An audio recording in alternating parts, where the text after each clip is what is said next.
क्रम था पुस्तकों में, टपका का डर। मुझे वो कहानी बड़ी अच्छी लगती है। एक मैया जंगल में निवास कर रही थी, बरसात का महीना है।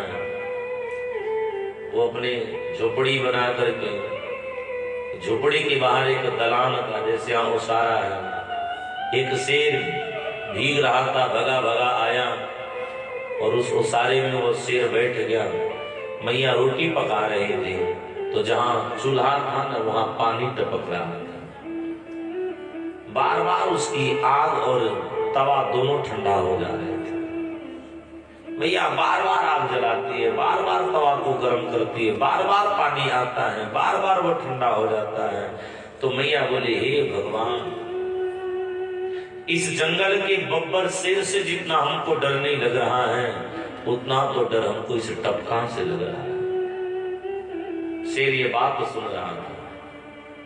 शेर ने कहा, जो हमसे नहीं डर रही है और हमसे बड़ा कोई टपका है, यानी वो हमसे विशाल होगा। शेर भगा, फिर आया नहीं लौट के। ये टपका क्या है? संसार के सबसे बड़े शेर ये हैं हमारे परमात्मा। जब परमात्मा हमारे घर रूपी, हमारे हृदय रूपी भी जब घर में प्रवेश करना चाहते हैं, यहाँ भी टपकने लगता है। कहीं काम टपक जाता है, कहीं क्रोध टपक जाता है, कहीं लोभ टपक जाता है, कहीं मोह टपक जाता है, कहीं अहंकार टपक जाता है। और इस टपके को रखने के चक्कर में आया परमात्मा हमसे काफी दूर चला जाता है। भक्ति में महाराज बहरा बनना पड़ता है, भक्ति में महाराज गूंगा बनना पड़ता है। भक्ति जो करेगा, बोलेगा, सबकी सुनेगा, फिर भक्ति नहीं कर पाएगा। ध्यान से सुनना उसमें। भक्ति अगर करते हो तो आप भक्ति में बहरे और गूंगे बन जाओ, फिर ही तभी आपकी भक्ति सफल होगी, अन्यथा भक्ति सफल होने वाली नहीं है। जैसे एक बार ना मेढकों का एक झुंड था महाराज, ग्रुप। तो मेढकों ने विचार किया कि एक ऊंचा चोटी है पहाड़ की, हमको उस पहाड़ पे चढ़ना है। मेढक चढ़ने लगे, कुछ तो चढ़ते गिर गए, कुछ थोड़ी दूर पर गिर गए, कुछ कहीं और से गिर गए। एक मेढक था जो चढ़ता जा रहा था, चढ़ता जा रहा। नीचे से जो मेढक गिर गए हैं ना, उस मेढक को आवाज लगा रहे, ए मत चढ़, गिरेगा तो तेरी हड्डी भी नहीं बचेगी। ए मत चढ़, गिरेगा तो तेरी हड्डी भी नहीं बचेगी, उतर जा। खूब उछल कूद कूद करके उसको लगा रहे थे। वो मेढक चढ़ता जा रहा है, किसी की बात तो नहीं सुन रहा। चढ़ते चढ़ते चढ़ते चढ़ते वो शिखर पर पहुंच गया। लोगों ने मेढक से पूछा, मानो कि तुमको इतने लोग जब समझा रहे थे तो तुम सुने क्यों नहीं? मेढक ने कहा, मैं तो बहरा हूं। वे उछल उछल करके जब हमको मानो मना कर रहे होंगे, तो मैं उस अवस्था में यह सोच रहा था कि ये सब मेरी उत्साह बढ़ा रहे हैं, और जल्दी चढ़ो, और तेज चढ़ो। भक्ति में बहरा बनना पड़ता है। हृदय में कभी कोई मदमत आने देना पड़ेगा। सरकार एक दिन सो रहे हैं, जगे हैं, तो ब्रजवासियों के रोने की आवाज सुनाई पड़ी। सरकार ने जब पता लगाई तो पता चला कि यमुना के तट के पास ही महाराज एक दह है, जिस दह में कालिय नाग निवास करता है। अच्छा देखो, यमुना वृंदावन की महाराज ये बड़ी विशेषता है कि कालिय नाग का जब विष वृंदावन में आता था ना, तो विष जल बन जाता था, विष का प्रभाव समाप्त हो जाता था।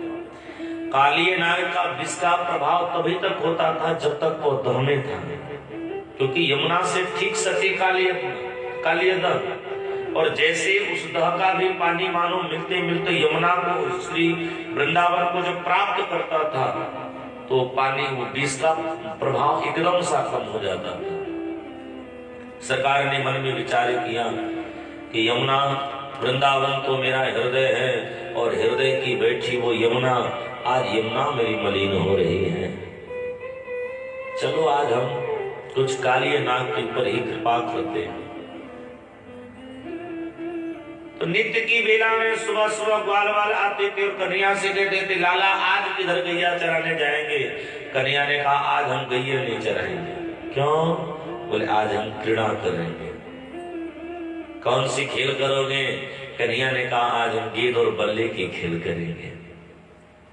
एक श्रीदामा सखा है और श्रीदामा ने कन्हैया से कहा लाला मेरे पास गेंद है।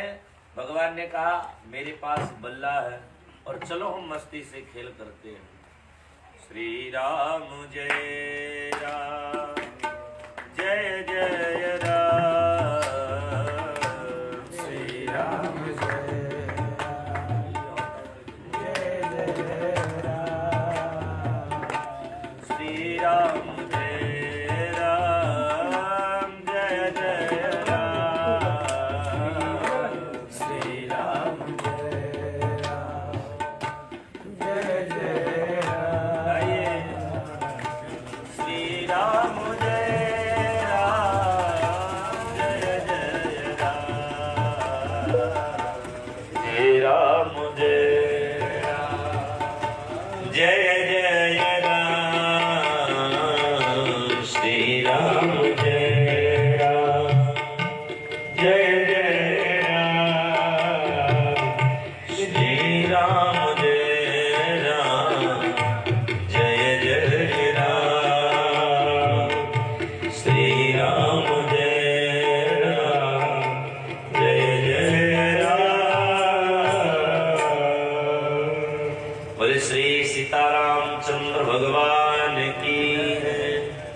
भगवान ने मन में विचार किया चलो आज हम ये लीलाएं करते हैं। सुदामा ने कहा लाला मेरे पास गेंद है। कन्हैया ने कहा मेरे पास एक बल्ला, पर हम खेलेंगे कहाँ? भगवान ने कहा चलो हम कालिए दह के पास खेलते हैं। तो समस्त सखाओं ने कहा भैया राम हम ना जाए।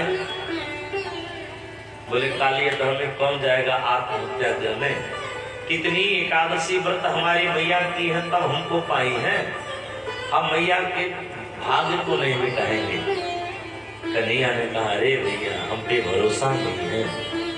ग्वाल वालों ने कहा तेरी जब बात है तो लाला चल हम जहन्नुम में चलने को तैयार है। ये कालिया दह किस काम का है? सगरी सखा पधारे हैं, भगवान गेंद फेंक रहे हैं। ग्वाल वाले जब गेंद मारे ना तो सरकार दौड़ दौड़ के गेंद पकड़ रहे हैं। बारी आई कन्हैया की जब बल्ला पकड़ने के, एक दो गेंद को तो कन्हैया ने स्पर्श ही नहीं किया। सुदामा ने कहा सुन खेलना जब नहीं आवे ना तो नहीं खेलते हैं। कन्हैया बोले एक गेंद और जैसे सुदामा ने गेंद फेंकी है भगवान ने कस के बल्ला भाजी है और वह गेंद नियत के अनुसार कालिय दह में गिरा। जैसे कालिय दह में गिरा भगवान ने अपनी माया का प्रसार किया है। बंधुओं अब तो जितने सखा हैं सुदामा कहा कि लाला तू हमारी गेंद दे दे। भगवान ने कहते भैया कालिय दह में कूदना पड़ेगा हम मर जाएंगे। सुदामा ने कहा मरे चाहे जियो पर हमको हमारा तो गेंद लागे। भगवान कहते सोच लो। सुदामा ने कहा सोच लिया हूं, मारने में बड़ी मजा आई है तो गेंद भी है। सरकार एक वृक्ष पे चढ़ गए।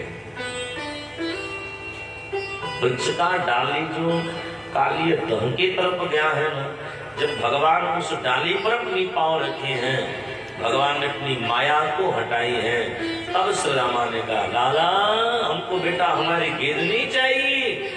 गेंद हजार हजार गेंद हम तुझ पे कुर्बान कर दें। लाला तेरे बढ़ते हमारी गेंद है तो बेटा नीचे उतर जा। नीचे कन्हैया ने कहा भाई अब तो पांव बढ़ गई और यूं कहते सरकार ने छलांग की।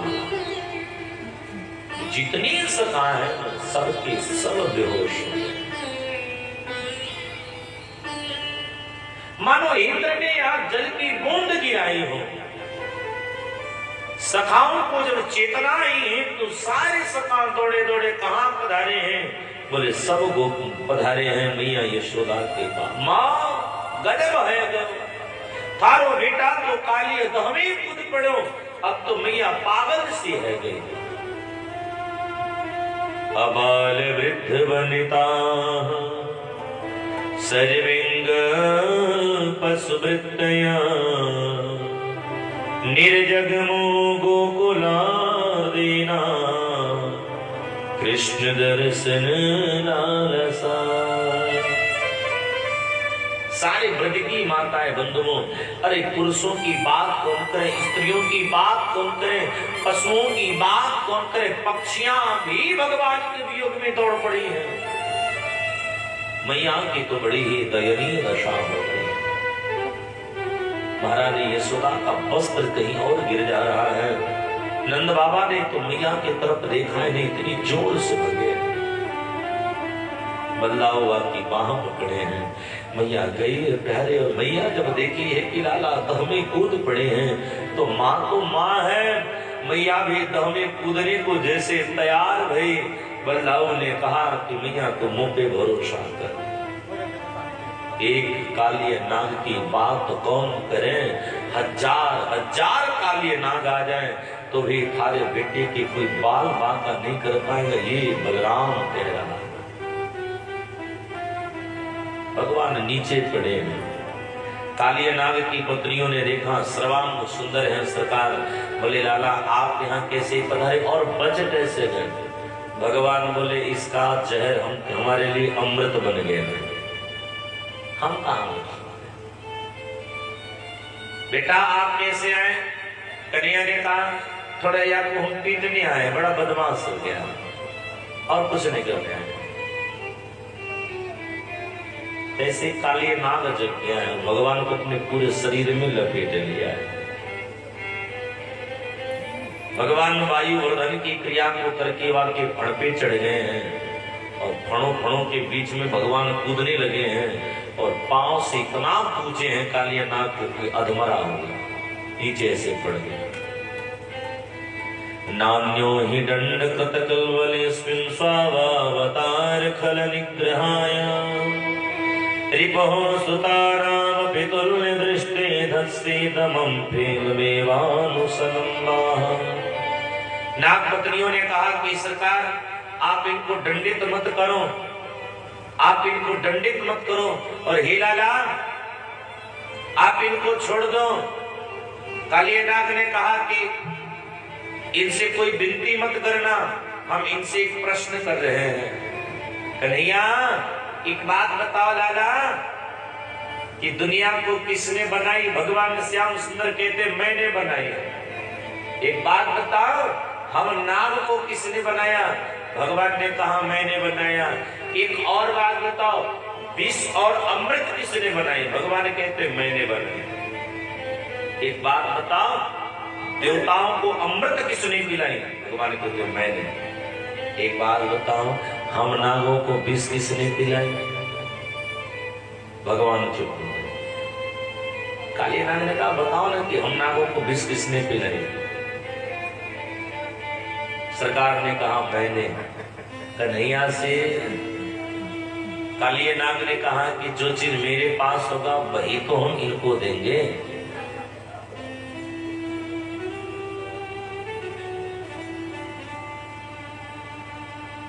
कालिया नाग ने कहा कि मेरे पास जो होगा वही तो हम इनको देंगे, बाकी दे क्या सकते हैं? सरकार मेरे पास विष है तो मैं अमृत कहां से लेकर के आऊं? भगवान कहते हो महानुभाव हमारा ही घर मिला था।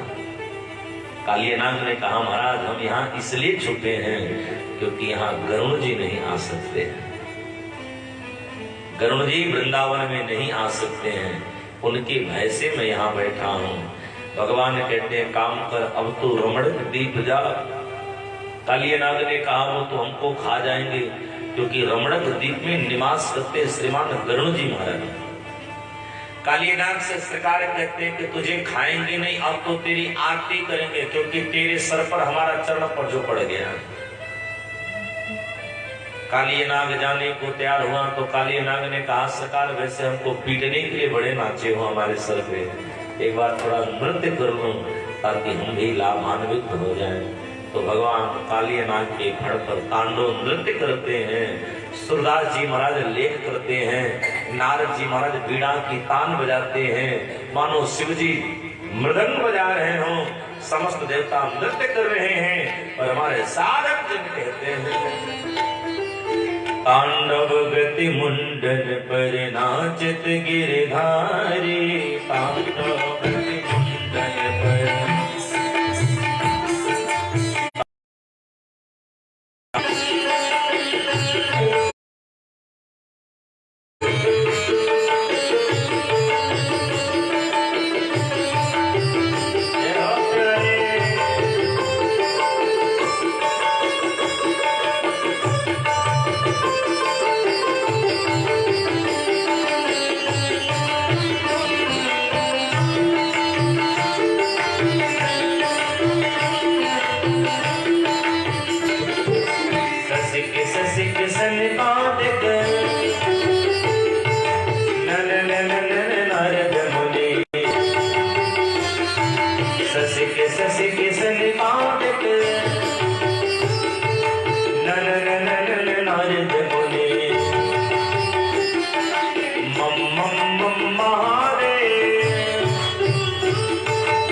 उतर जाए काली नागे तो डस रहे हो।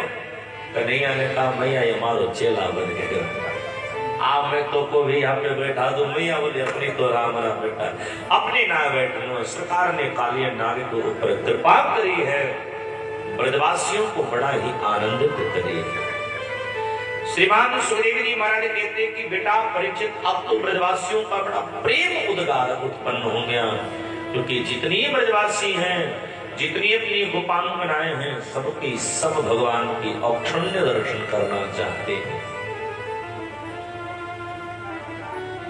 बरहा पीरम नटवर बबू कर्णयो कर्णकारम बिभ्रदवास कनकतपिसं वैजयन्तीं च माला रन्ध्रान् वेणोरधर शोधया पूरयन् गोपवृन्दै वृन्दारण्यं सपदरमणं प्राविशत गीतकीर्ते। सरकार गैया चराने जाते हैं न तो ब्रज की माताएं भगवान के याद में उनके पीछे पीछे चल पड़ती है। भगवान जिस मार्ग से गैया चराने जा रहे हैं, ब्रज की जितनी कन्याएं हैं सब उस मार्ग पर ऐसे बैठी हैं, शाम को आएंगे तो उनके साथ ही वापस होते हैं। ये प्रेम है। पूज्यपाद सुखदेव जी महाराज कहते हैं ना कि बेटा परीक्षित एक बार ना गोपांगनाओं का एक मानो बाजार लगा, एक सभा बुलाई गई और वहां ये प्रश्न रखा गया कि कौन कृष्ण को कैसे प्राप्त करना चाहती है। एक गोपी ने कहा, बहन मेरा तो मन होता है कि जब कृष्ण गैया चराने जाते हैं उस गैया के झुंड में मैं भी गैया बन जाऊं, कम से कम गैया के ऊपर हाथ फेरने के बहाने तो मेरे सर पे तो हाथ फेर देंगे। एक ने कहा, बहन मेरा तो यह मन करता है कि जब कृष्ण यमुना में स्नान करे तो मैं मछली बन जाऊं और मछली बन करके कृष्ण के चरणों में स्पर्श करो। तो एक ने कहा, बहन मेरा तो मन करता है कि कृष्ण जो बनराय पुष्पों की जो माला पहनते हैं उन पुष्प की माला का मैं एक पुष्प बन जाऊं कि कम से कम उनकी छतियां से तो लगी रहूंगी। एक ने कहा, बहन मैं अपनी क्या बात बताऊं, मेरा तो मन करता है कि कृष्ण जो माखन खाते हैं उन माखन की मैं मिश्री की घोल बन जाऊं कि कम से कम उनके अधरों का तो मैं स्पर्श कर लूं।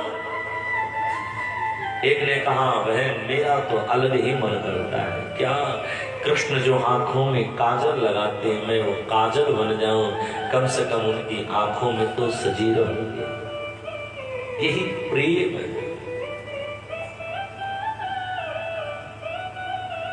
शास्त्र ने इसी को प्रेम कहा। आजकल का जो प्रेम है ना वो शारीरिक प्रेम है। गौर से सुनना, हमारा आपका प्रेम केवल आज तक शरीर से और पैसे से, बस दो ही जगहों से संबंध है। भौतिक प्रेम और संसारिक प्रेम का यही अंतर होता है कि संसारिक प्रेम शरीर से और धन से होता है, लेकिन भौतिक प्रेम तो चिंतन से होता है। कृष्ण की वियोग को सह न सके, एक दिन किसी ब्राह्मण के पास गए। ब्राह्मण ने देवता से बोले, सरकार हम कृष्ण के एकांकार होना चाहते हैं। पंडित जी ने कहा, कात्यायनी की पूजा करो। देखो